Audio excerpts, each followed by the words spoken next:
Class आज हम पढ़ेंगे संक्षारण के बारे में। संक्षारण को इंग्लिश में बोलते हैं बेटा कोरोजन। अब कोरोजन क्या होता है या फर्स्ट चैप्टर में पढ़ चुके हो, फिर भी मैं एक बार रिकॉल करवा देती हूँ कि कोई भी मेटल होती है, कोई भी मेटल हो सकती है, वो आयरन हो सकती है, सिल्वर हो सकती है, कोई भी मेटल जो होती हैं वो जब किसी भी वायु में मौजूद हो गैस से, जिसका मतलब वायु में मौजूद कोई भी गैस से इंटरेक्ट करे या पानी से भी कर सकती है, तो वो क्या हो जाती है, वो उपचयित हो जाती है और उसे क्या कहते हैं हम, संक्षारण। संक्षारण का एक उदाहरण जो होता है वो होता है लोहे को जंग लगना, ठीक है। दूसरा उदाहरण है चांदी का काला पड़ना। तीसरा उदाहरण है तांबे के ऊपर हरी परत चढ़ना। तो ये सारे के सारी जो धातुएं अभी मौजूद हैं, जैसे लोहे को जंग लगा तो भूरी परत आई, वो उपचयित होकर बनी है। तो एक्चुअली हो क्या रहा है कि कोई भी मेटल जब होती है किसी भी एक गैस में जो एयर में मौजूद होती है और जो एयर में नमी मौजूद होती है, उन दोनों जब एक साथ होती हैं, पानी भी चाहिए वायु भी चाहिए, दोनों मौजूद होती हैं, तब वो इंटरेक्ट करती है और उसके बाद वो ऑक्सीडाइज होके वो कोरोड होना शुरू हो जाती है, ठीक है। तो यहाँ पर अगर हिंदी वाले बच्चे हैं तो वो लिखेंगे कि जब भी कोई धातु वायु और या नहीं लिखना, वायु और नमी के साथ संपर्क में आती है तो उपचयित हो जाती है, धीरे धीरे कमज़ोर होने लगती है और ऐसी स्थिति को हम क्या कहते हैं, संक्षारण कहते हैं, ठीक है। उदाहरण लोहे को जंग लगना, चांदी का काला पड़ना, तांबे के ऊपर हरी परत चढ़ना। उसी तरीके से अगर इंग्लिश मीडियम वाले बच्चों को लिखना है तो वो सिंपल लिखेंगे कि when a metal reacts with water and air then it get oxidized and become weakened. This condition is called corrosion.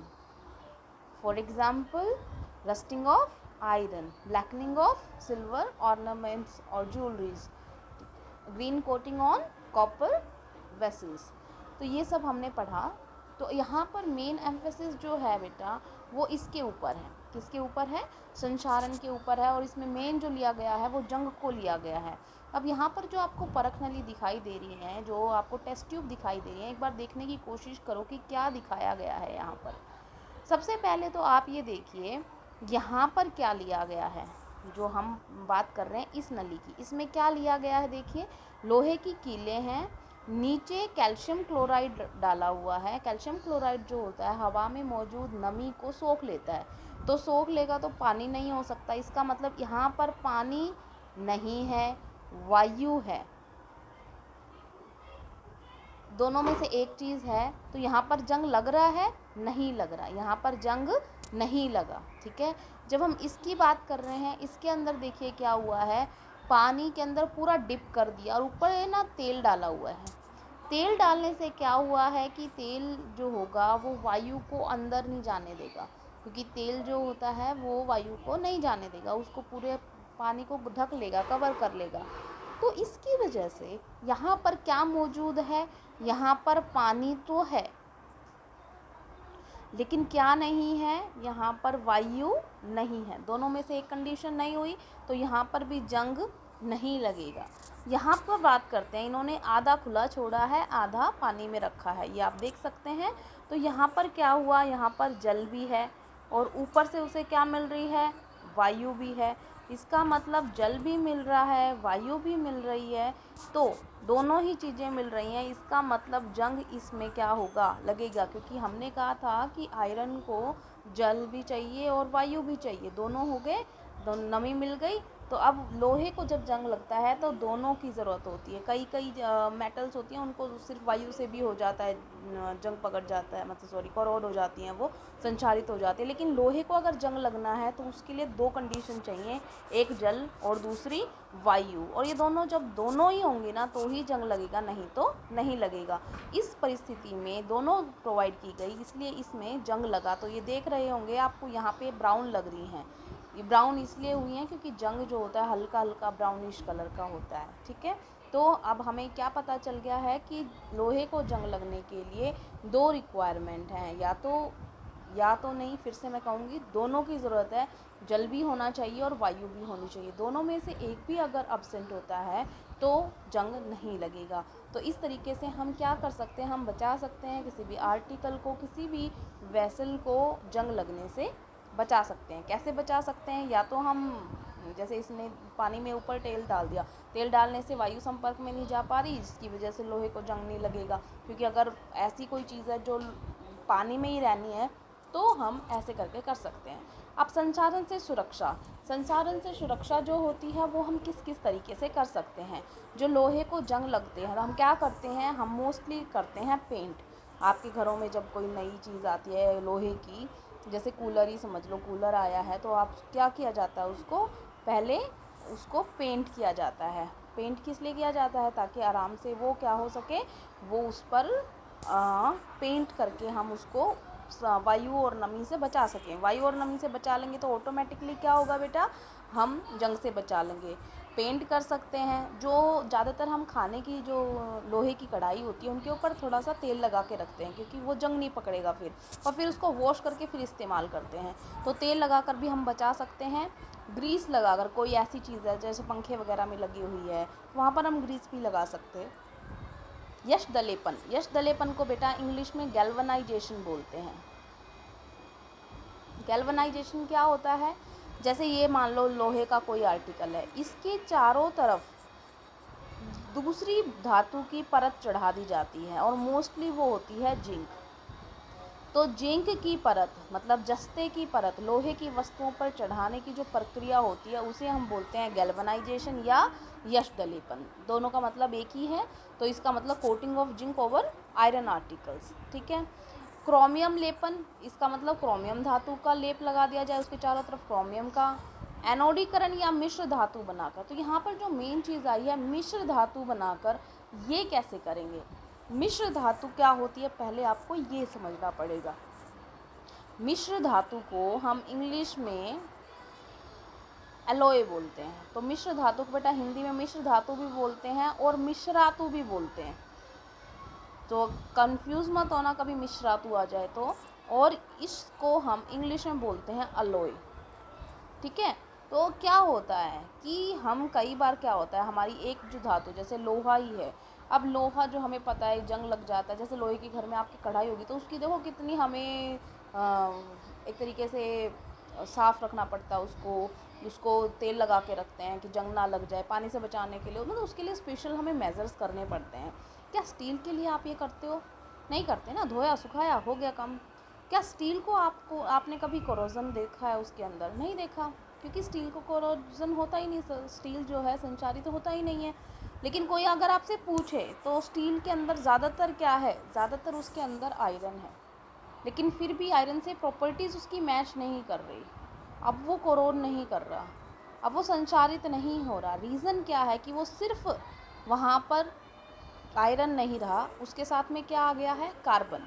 तो मिश्रातु बना हुआ है वो वहाँ पर। इसका मतलब मिश्र धातु क्या होती है, मिश्र धातु बेटा कोई भी ऐसा पदार्थ जिसके अंदर धातु के साथ कुछ धातु या अधातु मिक्स होता है। इसका मतलब मान लो हमें कोई भी मिश्र धातु बनानी है तो एक तो धातु है ही, प्लस में यहाँ पे कुछ भी हो सकता है। ज़्यादातर तो हम धातुएं ही 95% धातु मिक्स करते हैं, लेकिन कुछ कुछ केसेस में हम अधातु भी मिक्स कर लेते हैं। तो इसका मतलब धातु भी हो सकता है और अधातु भी हो सकता है, और इनके मिलने से, और ज़रूरी नहीं है सिर्फ एक ही धातु हो, यहाँ पर 4 5 6 धातुएं मिक्स कर लेते हैं और फिर इनका ये जो मिश्रण है ये समांगी मिश्रण बनाया जाता है। समांगी मिश्रण तो आपको पता है ना कि हर तरफ उसका जो कंपोजिशन होगा वो यूनिफॉर्म होगा। इसका मतलब आप जैसे मैं स्टील ही कह रही हूँ, तो स्टील की थाली में आप एक कॉर्नर देखोगे तो भी वो उतना ही आयरन और कार्बन रख रहा है जितना वो दूसरी तरफ से रख रहा है। इसका मतलब पूरी तरीके से उसका कंपोजिशन हर जगह से बराबर मिलेगा। तो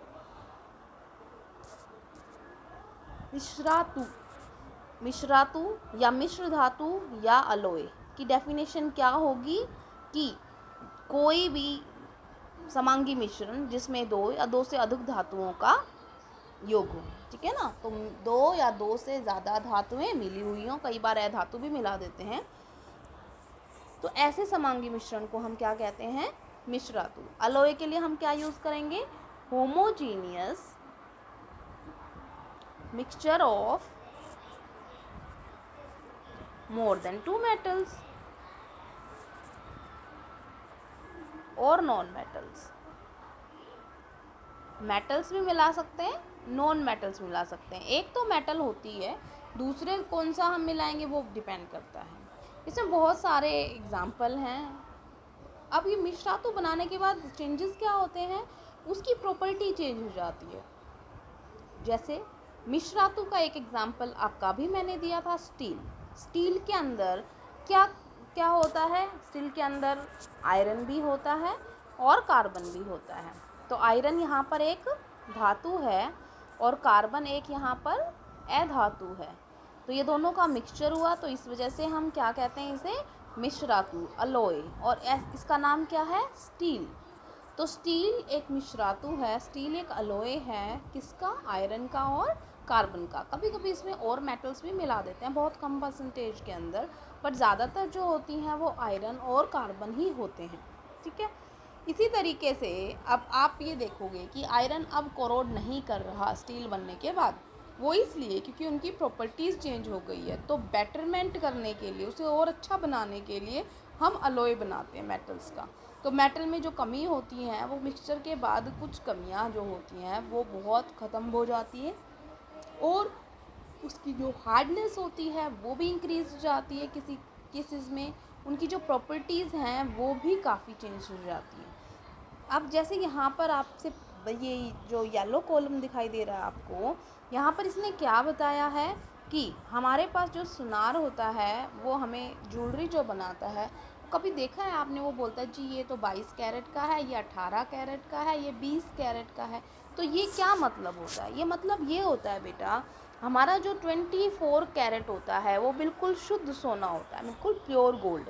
इसका मतलब कोई 100% प्योर सोना लेना चाहता है तो इसका मतलब वो कैसा होगा? वो 24 कैरेट का होगा। ठीक है। अब जो 24 कैरेट का जो बिल्कुल 100% प्योर होता है, वो जो सोना होता है वो काफ़ी सॉफ्ट होता है। सॉफ्ट होता है, नरम होता है। तो ज्वेलरी बनाओगे तो क्या होगा उसका? जैसे फॉर एग्जांपल हमने ईयरिंग्स बनवा लिए 24 कैरेट के, वो बना भी दे अगर कोई, तो वो इतना सॉफ्ट होता है कि आपने उसको छुआ और थोड़ा सा हाथ टेढ़ा किया तो वो मुड़ जाएगा वहाँ पे। अब सोच के देखो, ज्वेलरी ऐसी तो है नहीं कि भाई आपने अभी पहनी और अभी ख़राब कर दोगे तो कुछ फ़र्क नहीं पड़ेगा। तो उसे थोड़ा सा मजबूती देने के लिए उसमें फिर कोई दूसरी धातु मिक्स करते हैं। कई कॉपर मिक्स करते हैं, कई सिल्वर मिक्स करते हैं। वो डिपेंड करता है सुनार पे कि वो क्या मिक्स करता है। ठीक है।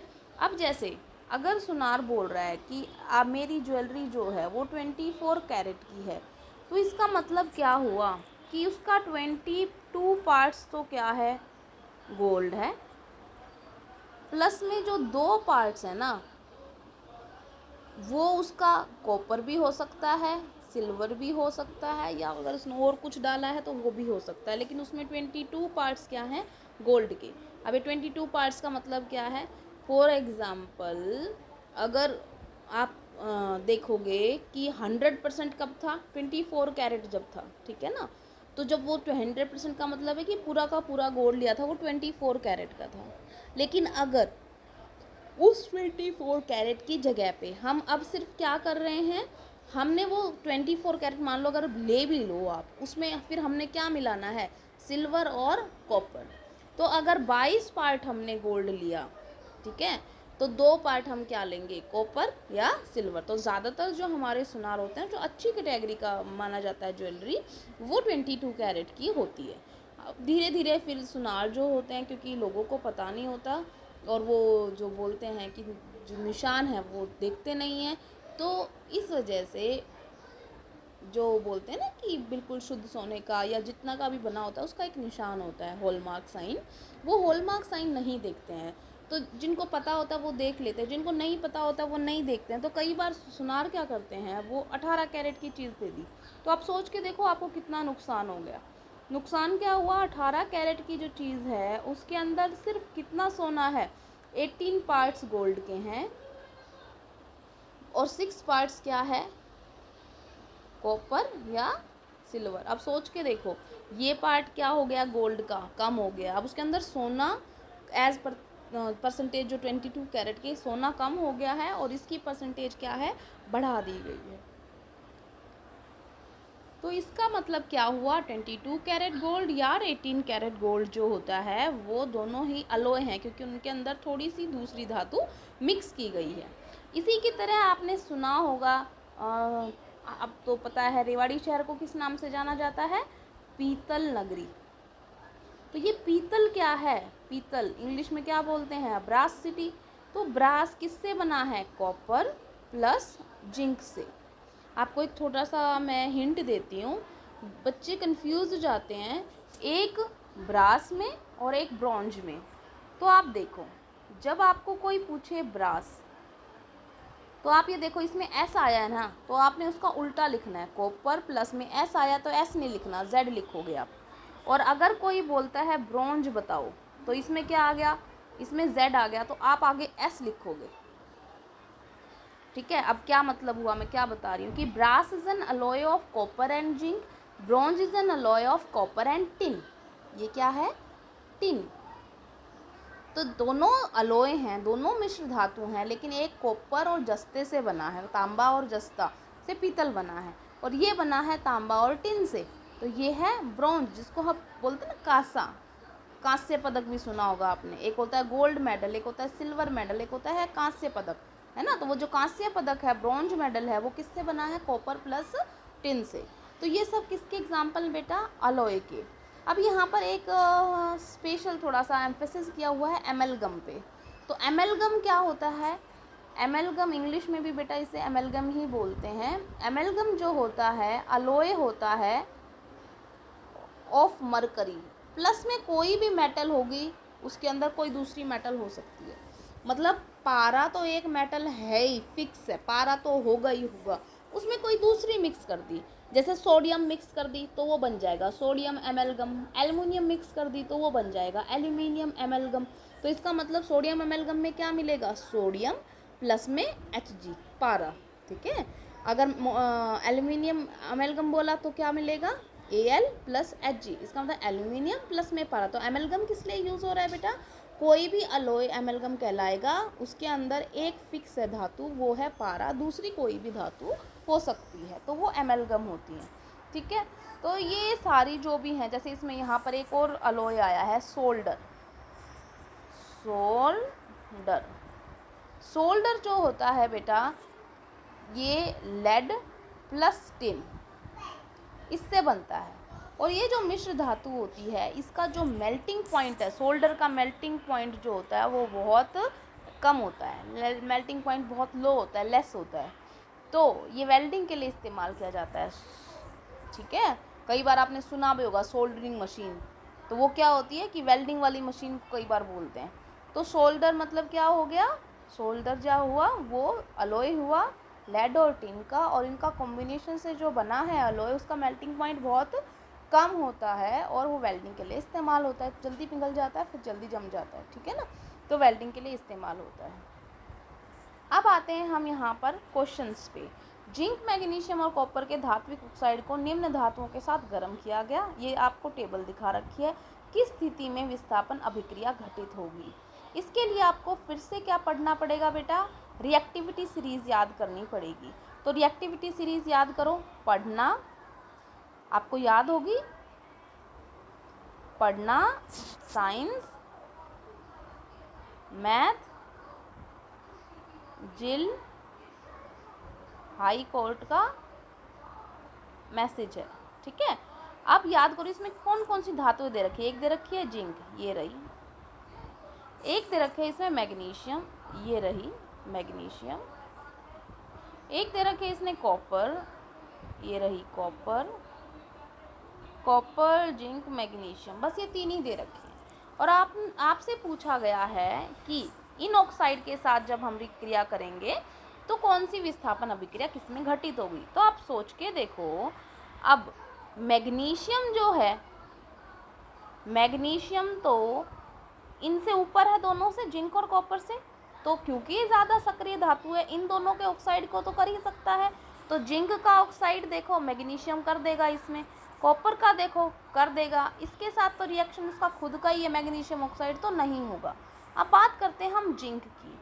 जिंक जो है मैग्नीशियम वाले ऑक्साइड को नहीं कर सकता, क्योंकि जिंक जो है मैग्नीशियम से नीचे आया है, लेस रिएक्टिव है। किसको कर सकता है? कॉपर वाले को। तो जिंक जो है कॉपर ऑक्साइड का विस्थापन करेगा, मैग्नीशियम का वो नहीं कर सकता। जिंक को हम छोड़ देंगे क्योंकि वो उसका ही हो गया। अब कॉपर का देखो, कॉपर तो सबसे लास्ट में है, तो कॉपर तो ना तो इसका कर सकता है जिंक ऑक्साइड का, ना मैग्नीशियम ऑक्साइड का, खुद का तो कर ही नहीं सकता।